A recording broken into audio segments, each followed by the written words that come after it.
একটা রঙিন ছবি দিতে হবে, তোমরা একটু দেখে নাও। এইখানে রঙিন ছবি দিতে হবে, এখানেও রঙিন ছবি দিতে হবে, দুটো করে।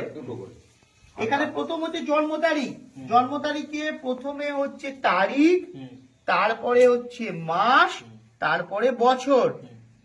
আধার নম্বর দিতে হবে, আধার নম্বর আছে কাছে, আধার নম্বরটা লিখতে হবে। ফোন নম্বর বলো। 8926580316।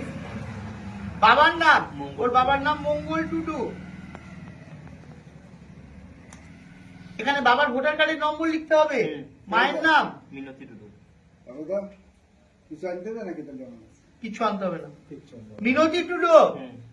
স্বামী স্ত্রী তোমার নেই। এইবার দেখো, গতবারের নির্বাচনে তো তোমার নাম ওঠেনি, তোমার বাবার নাম ছিল কি নাম বললে বাবার? মঙ্গল টুডু। দাদুর নাম লস টুডু, তাই তো? তাহলে এইখানে হবে তোমার বাবার নাম মঙ্গল টুডু। বাবার এপিক নম্বর দেখো, এটা 2002 এর লিস্ট, FNB 17111। এবার আত্মীয়ের নাম, মানে মঙ্গল টুডুর আত্মীয় কে ছিল এখানে? লস টুডু। লস টুডু মঙ্গল টুডুর কে হয়? বাবা। তখন জেলা ছিল বর্ধমান, পূর্ব বর্ধমান লিখবো না, শুধু বর্ধমান। রাজ্যের নাম লিখবো পশ্চিমবঙ্গ, বিধানসভা লিখবো জামালপুর।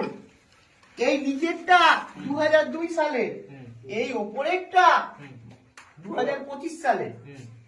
এই যাদের 2002 সালে নেই, কোনো আত্মীয় বাবা মা কারুর নাম নেই 2002 ভারতবর্ষের কোথাও, তাদের এটা কিছু করতে হবে না।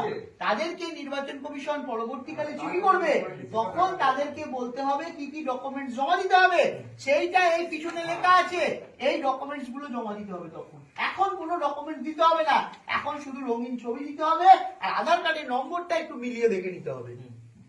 তাহলে দেখো, বিধানসভা ক্ষেত্রের নম্বর এটা কিন্তু 274 লিখতে হবে, 262 লিখলে হবে না। এটা 2002 এ যা ছিল 274 ছিল, এখানে 25। এখানে এবার তোমার বাবার নাম কত আছে? না 175 এ আছে। কত? 175। আচ্ছা, কাপু টুডু তোমার ঠাকুমা ছিল, উনি মারা গেছেন তো?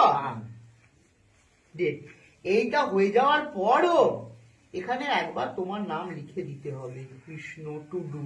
2002 এ তোমার এপিক কার্ড হয়নি, লেখার দরকার নেই। আত্মীয়ের নাম মঙ্গল টুডু, সম্পর্ক পিতা বা বাবা, জেলা বর্ধমান, রাজ্য পশ্চিমবঙ্গ,